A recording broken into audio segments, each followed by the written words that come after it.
So thanks again for joining us, and thank you, Dr. White, for joining us and agreeing to this. So we're going to start with some of these questions. This is... Are they really questions, or are they... I'm sneaking my own in here. Okay. You able to hear? Am I? Hear me? Okay, good. All right, so... That does look difficult to read. It is. Evidently, the public educational system is... remember cursive? How many of you can still write cursive? Oh, yeah. Yeah. We're actually teaching our young one There you go. to write in cursive, but he's left-handed. Oh, that makes it really weird, yeah. So, first question. Okay, so this would be in regards to transgenderism. What about hermaphrodites? Okay. Male or female, how do we rebut this? How do we refute this debate? Rebuttal? I'm trying. Yeah. I'm trying. Well, let's remember something. The very, very small percentage of actual individuals that are afflicted with a genetic condition, and there are numerous kinds of conditions that are related to the sex chromosomes, XXY, XYY, situations like that.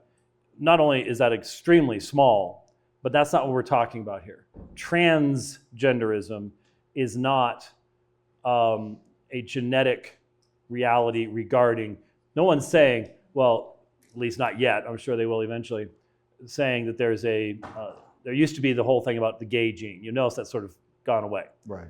It's gone away because if there is a quote unquote gay gene, then you could get rid of all homosexuals with a genetic therapy. And they don't even want you going there, so they've sort of abandoned that one.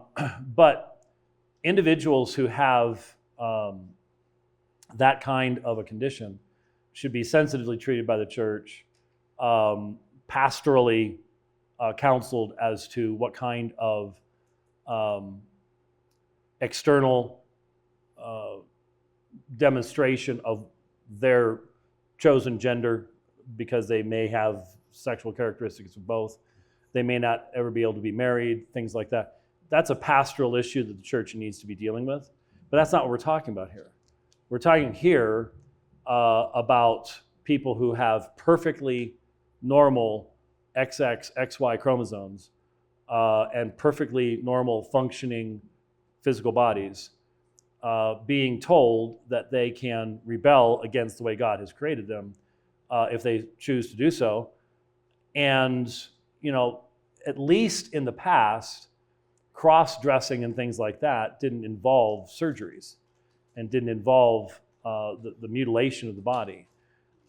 Today, detransitioners, there's a term that whoever, I don't even think I could explain to my parents now that they're both gone, let alone my grandparents, why we need words like detransitioner, but we do.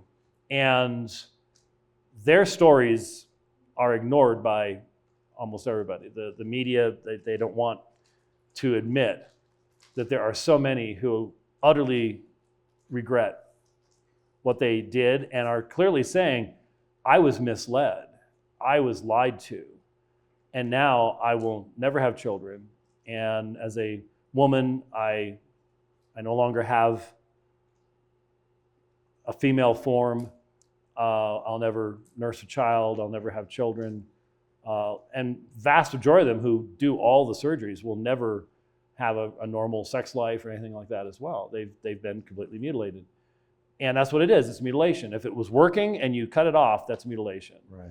Because there are other forms of this type of mental disease. There are people who are absolutely convinced that they're not supposed to have a left arm. Right. Those are the...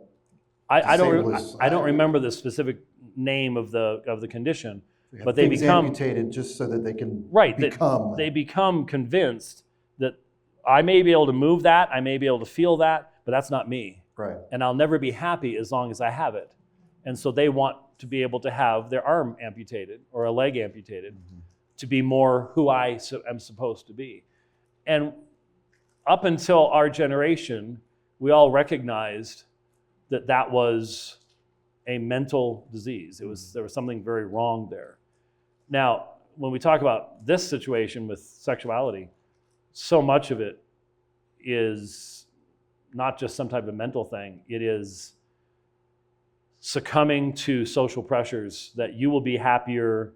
Young ladies go through tremendous difficulties at certain times in their life as teenagers. Mm-hmm. And you'd be much happier if you were a guy, because guys don't have these problems. I think of tomboys. Yeah, right, exactly, yeah.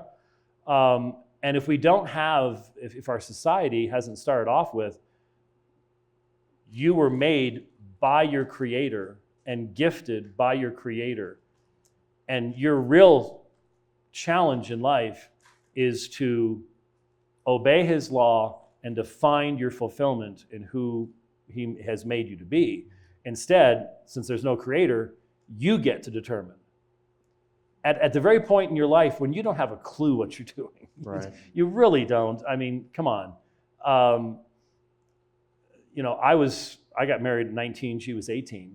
And there are a lot of people that, it's just way, way, way too young. Well, in the history of man, that wasn't way, way, way too young at all. But still, I recognize that in those first years of marriage, we were still doing a lot of growing. Not just together, but as, because we were human kids. Beings. Yeah, as human beings. We were kids. And I think it's wonderful that we got to do that last bit of growing up together. Mm-hmm. I think that's a special thing. I'm seeing all the couples hitting each other and stuff like that. Isn't that sweet? Anyway. Yeah, I think that going back to this here, I appreciate the answer, but hermaphrodites and those are so rare.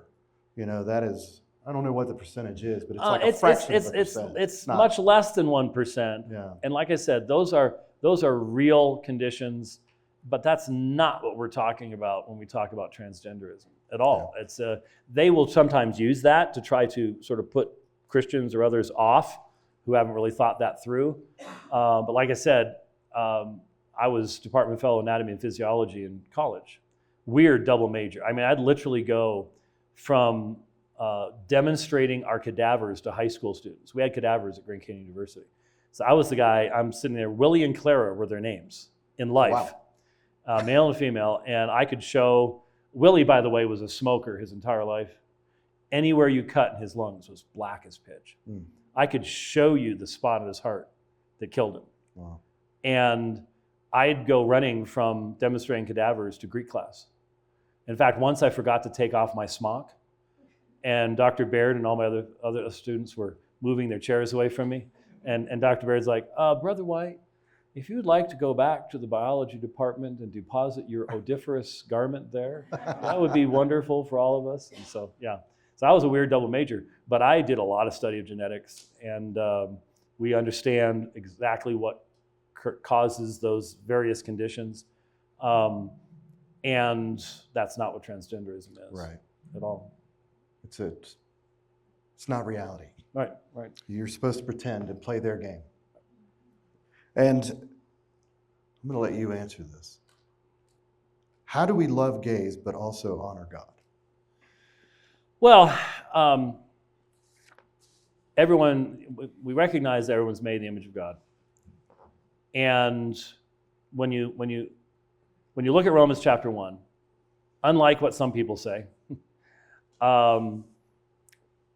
when Romans chapter 1, verses 26 and 27 lays out both lesbianism and male homosexuality, and Romans 1:26 may be the only place in the Bible that specifically refers to lesbianism, but it clearly does. There's no question about it. We need to recognize that Paul is using that as an illustration of what the exchange involves, because he uses the term, they exchanged the truth of God for the lie.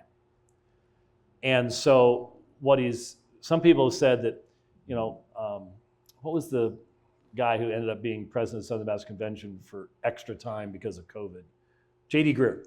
J.D. Greear was the one who had this lady in his church named Jen Wilkin, I think, that said that... I think she's at Matt Chandler's. Now, probably, but Okay. maybe just quote her. I don't know. But anyways, she said that God whispers about sexual sin. I remember that. Remember that? Okay. And he preached on Romans chapter 1. He basically said, hey, Romans chapter 1 just presents homosexuality along with all these other sins. It's just one sin amongst many sins, including disobedience to parents and gluttony and greed and so on and so forth. That's just not the case. It is used as an example of how deeply man is impacted by idolatry, that is, by a rejection of the truth of God, a suppression of the knowledge of God, and worshiping the creature rather than the creator, who's blessed forever. And so it is an illustration that that rebellion can get all the way down to, in fact, I can't prove this even from the original language, but when Paul says, for even their females, and he uses technical terms for female and male in Romans 1, not just the generic terms, but technical terms. When he says, for even their females exchanged the natural function for that which is unnatural. I think when he dictated that, because he dictated Romans, he tells who wrote it down, I think he probably said, for even their females. Because the mothering nurture, the desire to be a mom and to give life is so powerful. To throw that off in idolatry, in rebellion against God's purpose, is an amazing thing. Mm-hmm. It's one thing for men to do it. Men are walking beakers of testosterone, and the fact of the matter is they engage in profligate sex rather regularly, but women are looking for relationship and stability and family and things, and even they will engage in that. So the point of Paul there is not this is just one sin amongst many sins. The point is this is a sin that demonstrates that sin goes all the way to our own self-identity and can warp that and change that.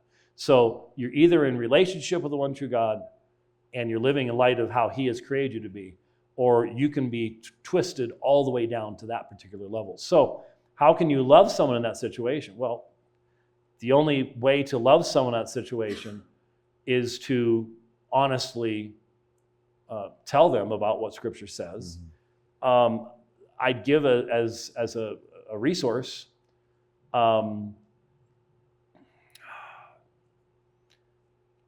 female professor who was thank you Rosaria's book on the subject, and how a pastor and his wife over time were able to break through. I mean, she was a lesbian professor, English, and all this stuff, and so there's a good example. I mean, it takes time. You have to really feel a calling. But I will also admit that there is a giving over, and that there is a... It says that right in Romans. That gave them right over. There. And that does, remember, 1 Corinthians chapter 6 says, such were some of you, but you were watched. So all this stuff about saying, well, you can't get saved, blah, blah, that's ridiculous. But there can be a giving over to where there is just zero desire to hear anything, zero ears to hear. But that's the case with any type of sin, if you're given over to it.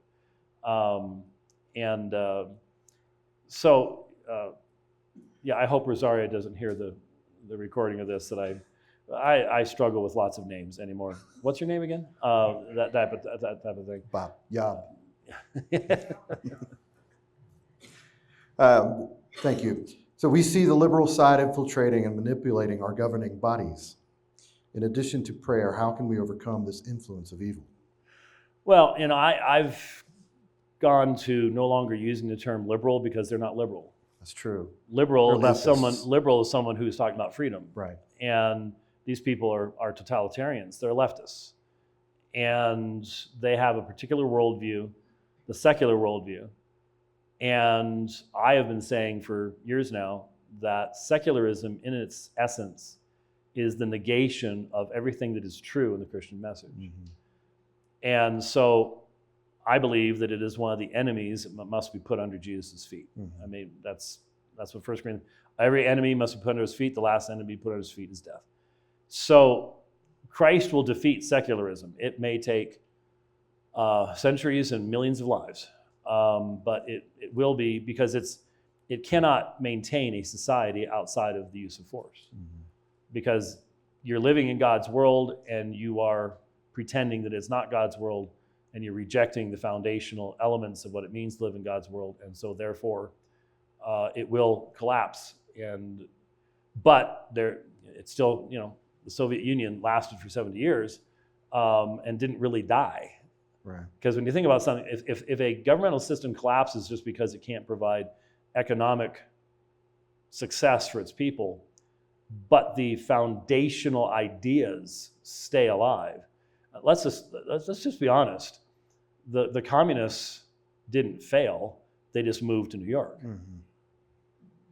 And Chicago. Chicago, LA. Yeah. They're in all of our universities. Yes, they are. They and everybody goes, well, that already failed. Yeah, well, we'll make it fail again, and that's what we're facing. So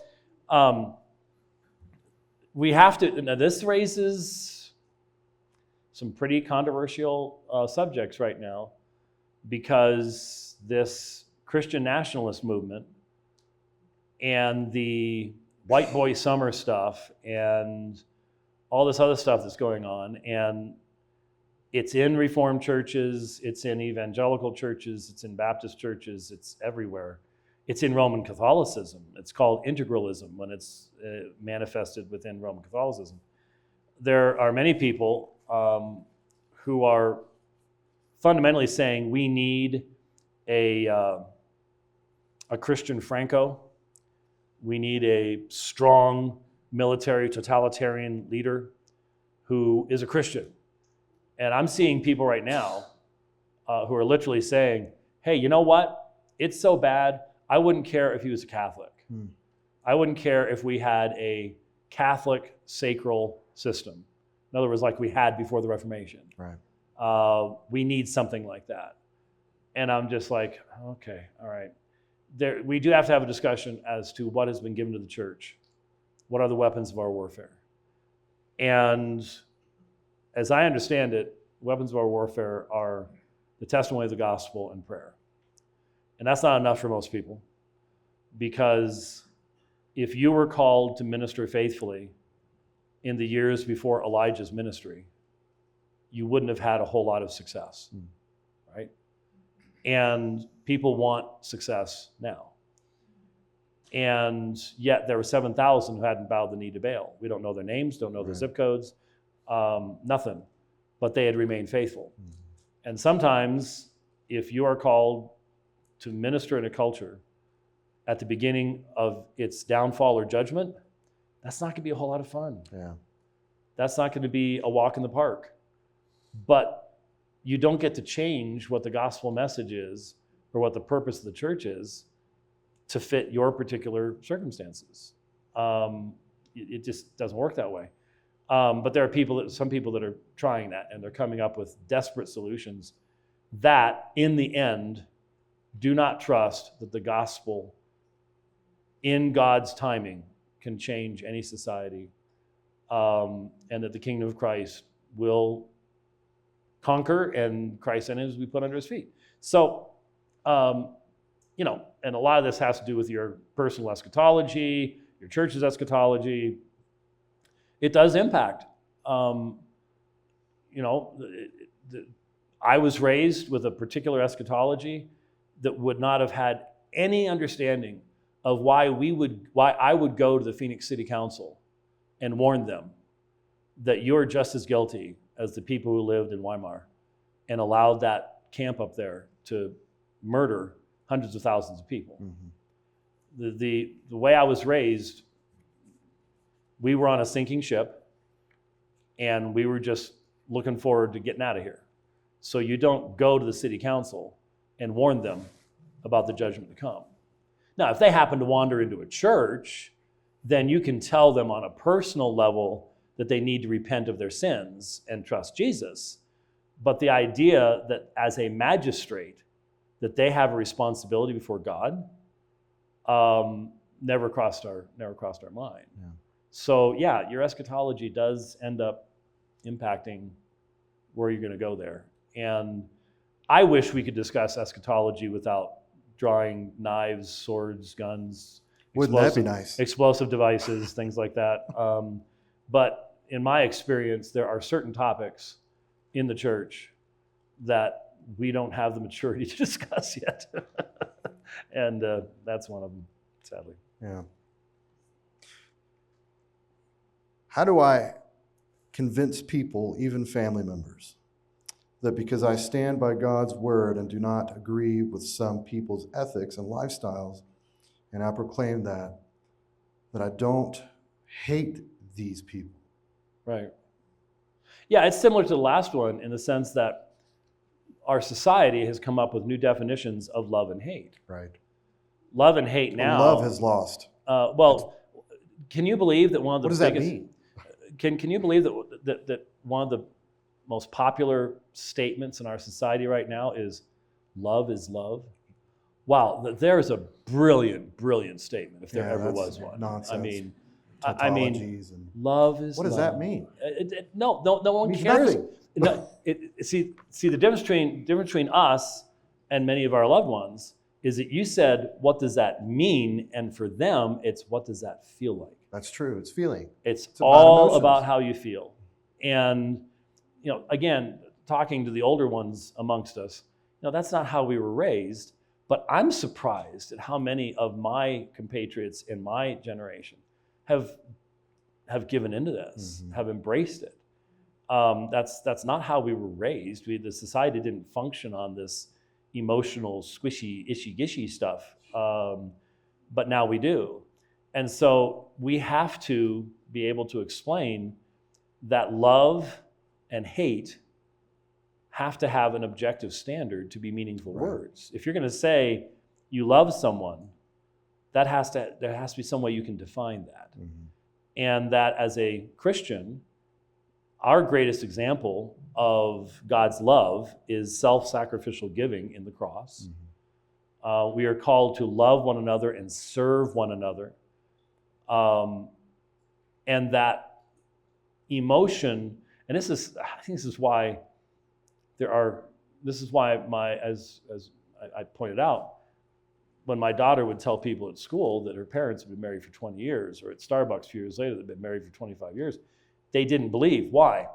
Because we have redefined love in such a fashion that it's an emotion that you experience intensely for a certain period of time, and when it goes away, That's it. that's it. You just go find another source of that emotion. The idea of a covenantal, lifelong commitment just isn't a part of our society's thinking any longer. And so, love that remains love in the midst of sickness and poverty, and I always think back on the example of one of the great Princeton theologians. A lot of people don't know this, but B.B. Warfield, who I thought, obviously there are things I disagree with Warfield on, but his stuff on the Trinity was some of the best stuff I ever read. His stuff on the canon anticipated my own conclusions on that. Extremely useful. His stuff on inspiration, super duper useful. But his collected works are about yay big. It's not huge.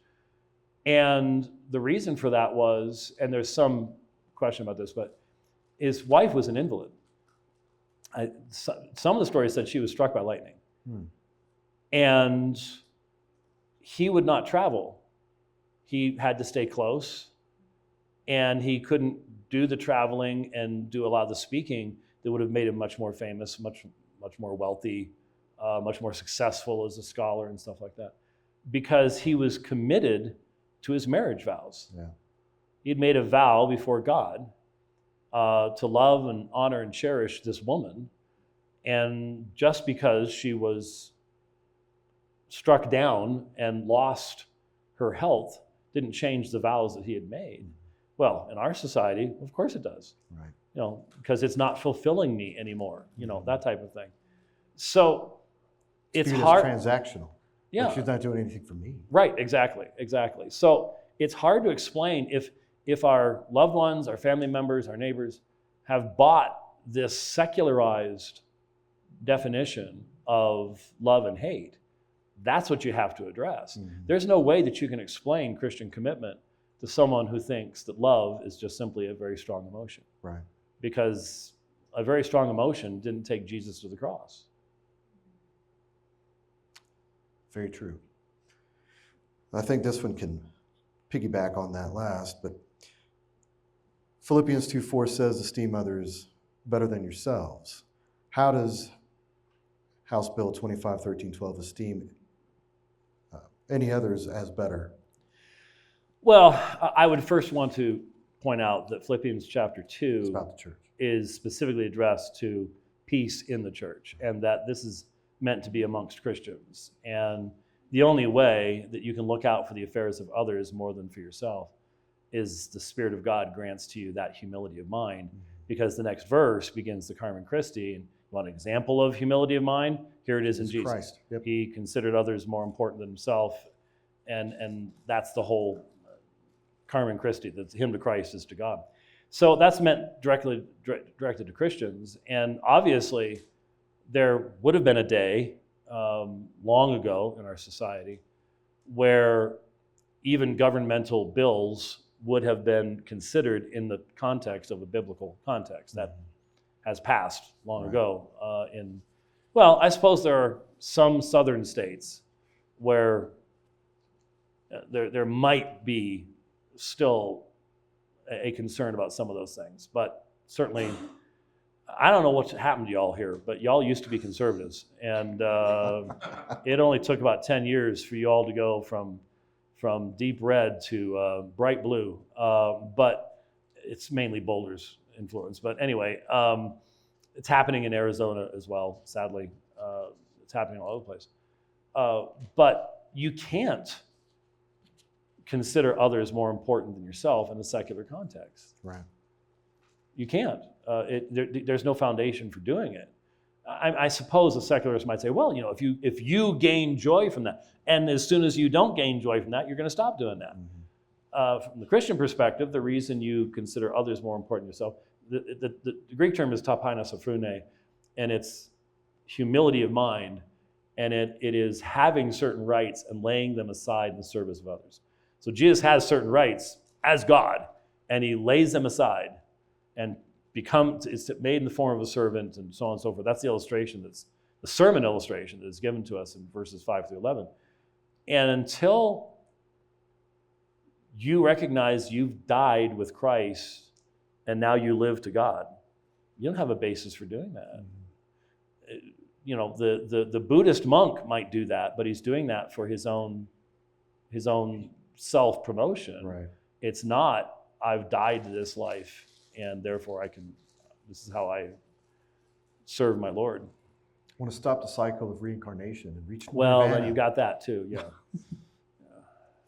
Well, how do we go forward in grace and justice? I'm sorry. I cannot read this. Egyptian hieroglyphics. Okay. Yes. Well, here. Here, you. There you go. How do we go forward in grace? Justice deferred is justice denied. Martin Luther King. Knowing God's will, how do we Christians go forward? This isn't actually that bad. Where God specifically wants It's my glasses. the wheat of new ones. the wheat and tares to live together until Jesus' return. It's written in cursive, so maybe no, it's not. It's not even in cursive. It's an interesting printing type stuff. And some of it's cursive, some of it's. Just pick on me. That's fine. Okay, That's fine. Go ahead. Hey, I'm in your church. If it makes you feel better. The thing I like about this is you can take shots at the pastor because you're not going to be here next Sunday. I'm not. You will. Oh yeah. You got to live with it. You got to live with it. I'm going to be at Apologia Church next Sunday, Lord willing. How do we go forward in grace? Justice deferred is justice denied. Well, you've got to be careful about that. I mean, okay, it says Martin Luther King. All right, but there have been many, many times in church history where the people of God had to recognize that justice deferred was how God was bringing judgment upon a nation, and that justice would be done. This is one of the biggest dangers. And interestingly enough, you know who's written a lot about this? Thomas Sowell. Thomas Sowell, one of the things that he talks about is the great danger that we have today of confusing temporal justice with cosmic justice.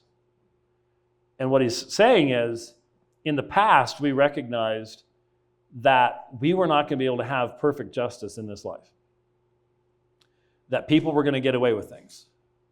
And when you look at God's law, when you look at the standard of God's law for evidence against someone, it's very high.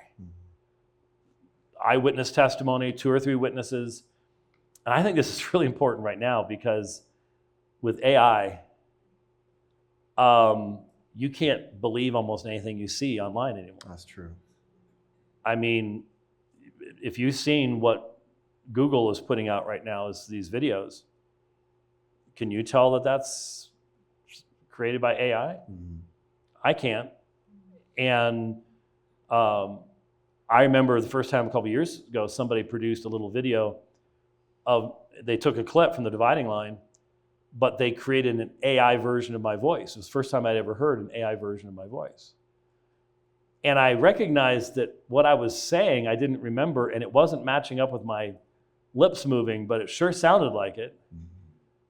And that's when I really first started realizing, wow, it's not going to be long until they can create a video of you saying or doing anything. And just to use it as an illustration, and I'll get back to this, but I debated a guy last summer in Colorado Springs. And he's a young Roman Catholic guy. And Alex Dorado is his name. Well, a couple weeks ago, somebody contacted me, and in fact, Rich just had me listen to a voicemail that I'm going to have to respond to, if he can send it to me somehow. Is there some way you can send that to me? Try. Once you get back to where we got your cell coverage here is it's bad. Very bad. Yeah, it's very bad. But from a Catholic news agency wanting to interview me because I debated him, because he's been accused of grooming young girls and sexting and all this stuff. And I've seen the stuff that's been posted, and it's screenshots. Do you know how easy it is to create a screenshot? I mean, you could do that with photo magic or whatever, Photoshop, years ago. Now with AI, it's simple. And so I addressed this subject on The Dividing Line a couple days ago. I said, it's real simple. Alex needs to come out and say yes or no. And if he comes out and says this stuff is fake, then we as Christians cannot accept electronic evidence if we cannot verify that it's accurate. And look, the fact of the matter is most of us do not have the capacity to make that determination. Right. And God's law says it is worse for an innocent man to be condemned than for a guilty man to go free. Why? Because there's a day of judgment coming. And see, secularism can't have that. There is no day of judgment in secularism. And that's why they have to have cosmic justice now. And that's why with the Kavanaugh Supreme Court justice stuff, you can go 35 years back, long past. We used to have something called a statute of limitations. You could only bring charges for a certain period of time. Why was that? Well, because people's memories fail and evidence can be tampered with, and because we as a society recognized God would judge in the end. We don't have a God who will judge in the end anymore. So we are getting rid of statutes of limitation and all the rest of that kind of stuff, throwing it out the door. And during the Kavanaugh stuff, I heard people saying, it's better for innocent people to get trapped than to have any victims not get justice. But what they mean by that is in this life, because we cannot trust there will be justice in the future. Right. So the back of my RV, it's actually the ministry's RV, but the back of the RV, when I plug in, there's a big LCD screen I have put back there, and it scrolls Acts 17:31 all the time. And it's saying that God has appointed a Appointed a day day. when he is going to judge the world in righteousness by a man whom he has appointed. And he's given evidence to all by raising him from the dead. And the giving evidence to all is not who he is. The giving evidence is there is a day of judgment coming. Mm-hmm. And the resurrection is given as evidence that the judge has been raised from the dead and he will judge in righteousness. That's what's missing now. That's what's completely missing. And so I said, while I was talking about the Alex Dorado thing, Rich texted me, and some of our guys that were listening said, hey, Alex has talked about this. Here's the link. And so I brought it up. And he says, this is fake. I'm like, okay. I said, all right, this is a Roman Catholic, a guy that had actually said some untrue things about our debate. But I said, if someone says this is not true, then we have to wait until we can determine the truthfulness of these issues. And the fact of the matter is, we may not be able to do that in this life. Right. But if we're going to be consistent, we have to have these very, very high standards, but they require you believing that there will be a day of judgment. So that's the justice denied part. There will be no justice denied because the day of judgment will come and justice will be done. That's the Christian position, but that's not the secular position. Right. Yeah. Would you agree that lack of teaching of the sovereignty of God in the American church has contributed to the idea of subjective truth? Man's freedom is more important than God. Well, definitely.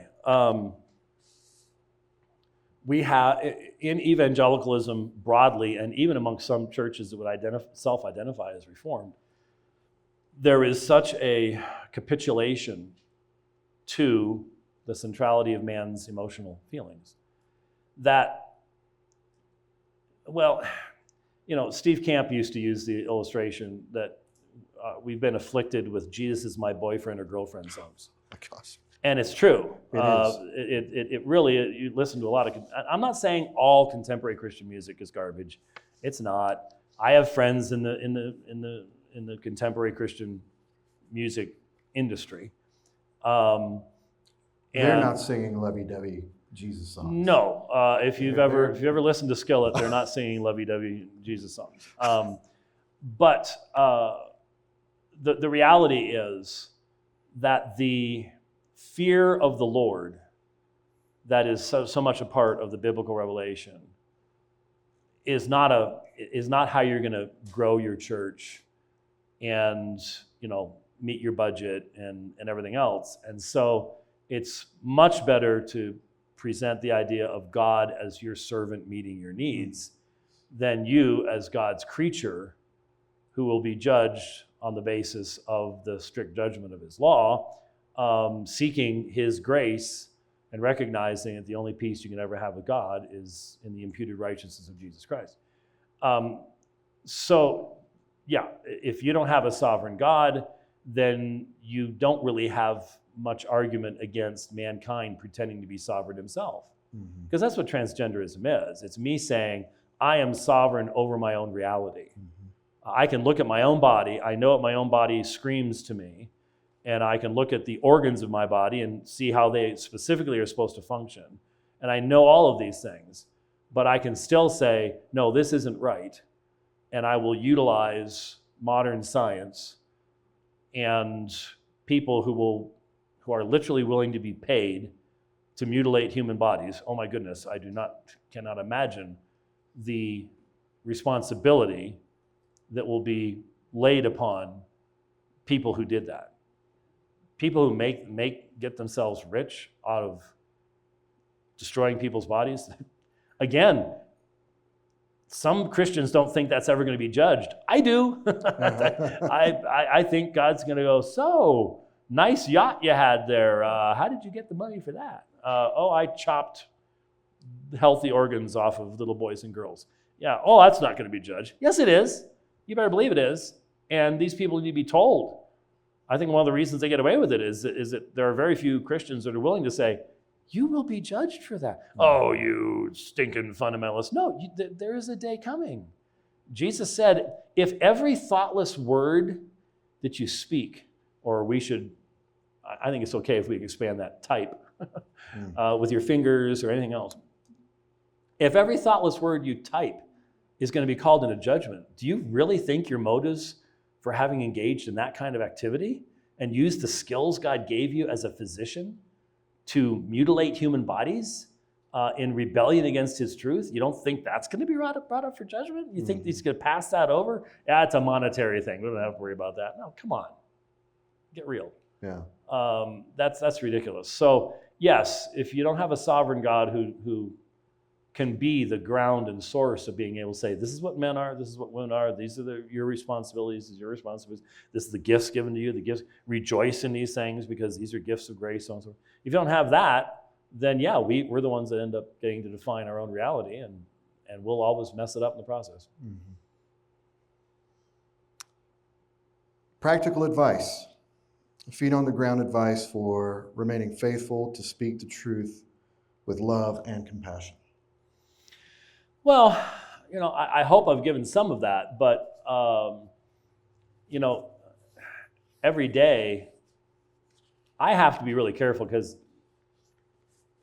if you start off first thing in the morning with exposure to all of this stuff, until you've been exposed to God's truth and time with him, it can really rob you of your peace and put you in a state of mind that's not good for the rest of your day in serving Christ. So there's really practical stuff, just simply Christian living. We need to recognize that given the level, the depth of depravity of the society in which we live, and sometimes we're unwilling to admit that, but man, we better. When I read the description of Sodom and Gomorrah, June, okay, not so much. Okay, I was thankful this year. June was a little better, there was a little bit of a drawback. But when I asked myself the question, was that a drawback because the society as a whole is moving in the right direction toward God's truth? Or is this simply a political reality and a monetary reality that certain companies recognize that right now that's not going to give them as much money as it would otherwise? That's what I think it is. And so it doesn't make me go, oh, look, revival taking place. I don't see evidence of that. Yeah. But what can we do? I mean, a lot of us feel just helpless. I mean, we raised our voices. I raised my voice against stuff in Arizona, against Phoenix. You did so here in Colorado, and they don't care. They just shove it through anyways because they are very dedicated to their gods. Mm-hmm. And you need to understand that they are very dedicated to their gods. And it's like, well, what do I do now? Well, you don't stop doing what you were doing. You identify that which is evil as evil. You don't become obsessed to the point where I'll never be happy living in Colorado again. I'll never have a good day living because I know the evil. Okay, yeah, you have to realize that that's where you live and that's what the situation is.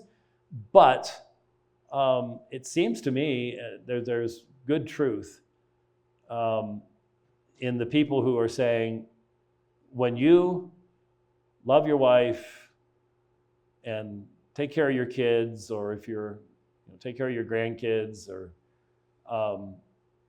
and you do so regularly, and you follow the commands of Christ, and you show up to church, and you sing the hymns, and you support the pastor, doesn't matter what anybody says, you can work and work and work to put a sermon together.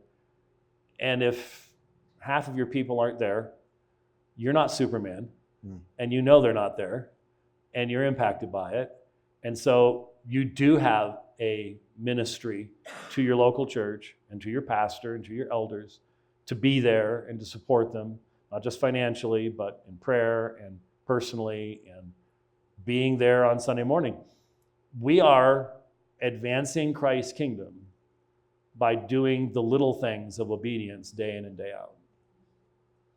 And God can use that. God uses that faithfulness, that consistency to raise up another generation that will make the sacrifices to do what needs to be done then. And again, I don't know how many generations it might take for change to take place. God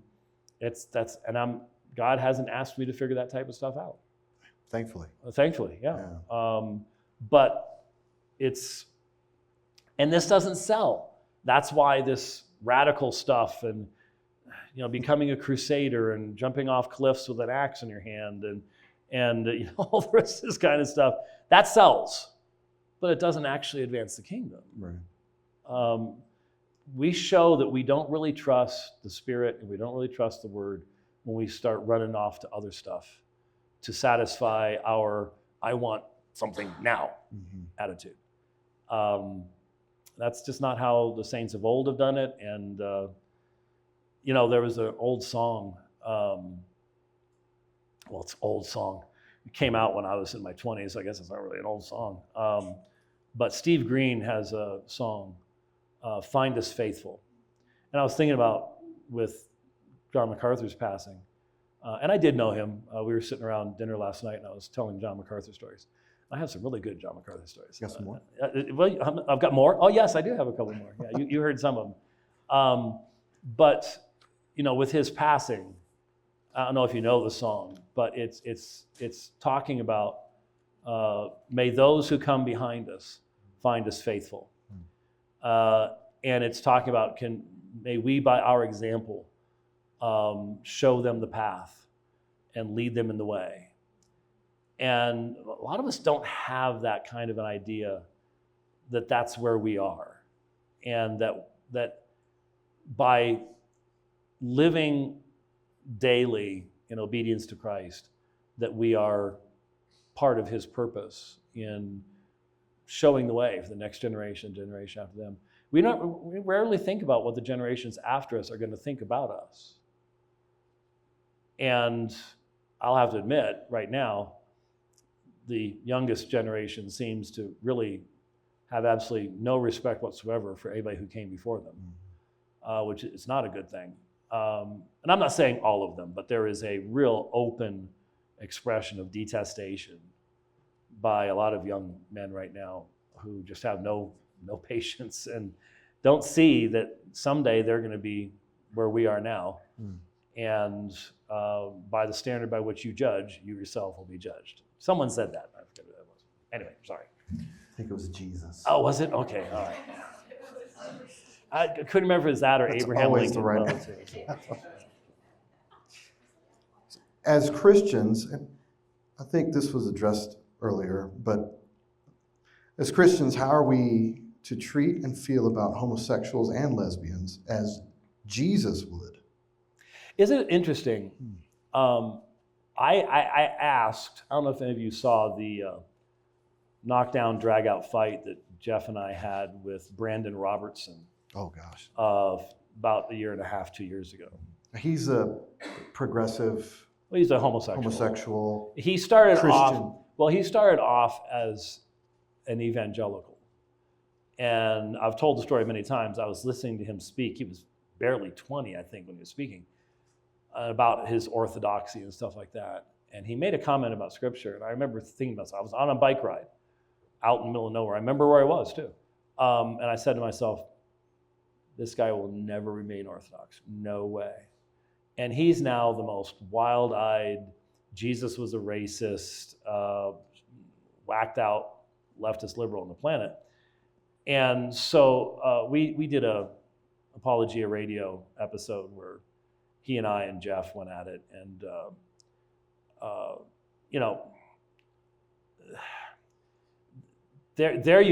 there's someone, he is so intent upon perverting the biblical testimony, not only of homosexuality, but who Jesus is, that, this is a heretic. This is a wolf in sheep's clothing, though he's shedding the sheep's clothing, that's for sure. And so you really, what was the end of the question? Oh, you already got rid of it. I've got it. There was something toward the end of the question. As Jesus would. Okay, I knew there was a tagline in there that was missing. As Jesus would. And one of the questions I asked him that it really stumped him was he's trying to say, well, you know what? There's always been homosexuals, transgender people, things like that. And I said to him, then why didn't Jesus ever talk about you? I said, were there homosexuals who wanted to be married in Jesus' audience in his day? And if there were, and he knew it, and he never said anything to free them from the tyranny of the scribes and Pharisees and their misinterpretation of Moses' law, how can you respect him? You say we should do that today, but he didn't have to do it then? Man, it was just like, don't ask me these questions. I don't even want to answer that question. Because that's what they try to say, is they'll say, oh, this is natural, we've always been around. And I'm like, okay, then that means Jesus knew that there was a certain percentage of people in his audience that should be able to get married to a male to male, a female to female. And he never said a word about setting you free from the persecution that you have been facing all along. How can you call him the brave son of God? Well, the reason is the law of Leviticus 18 and 20 came from him. Mm-hmm. He was the sinless Son of God, the incarnate Son of God. That was his law, and it was good and it was just. And you're misrepresenting him now to try to say that he would have done this, that, or the other thing. So, yeah, that was... He did say something in Matthew 19. Yeah, he did. And the Creator, and he also said that anyone who teaches anyone to break the least commandment will be least in the kingdom of heaven, too. So he said a lot of stuff about that. Mm-hmm. And there's no way you can look at Jesus' understanding of the Old Testament scriptures and come up with the progressivist interpretation. So as Jesus would have spoken the truth and called for repentance and said, no one has ever called upon Jesus in true repentance that did not find him to be a perfect Savior. Nobody. Because I would say no one's ever called upon him in true repentance that was not caused to do so by the work of the Spirit of God. Right. But yeah, he will never turn somebody away. And because if you're going to believe in Jesus, that's going to be a repentant faith. Not a faith that says you need to accept me as I am, you need to change your law, you need to change everything else just to fit my experience.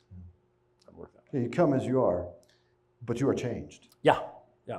Come as you are, but don't demand that God accept you as you are. Allow him to say, in my law, this is what's right and wrong. And if you're going to be like Jesus, then you're going to need to be changed. Right. He did say, go and sin no more. Called him out. All right, so I think we got time for one more. It do be getting a tad bit on the warm side. Yeah, it's hot up here.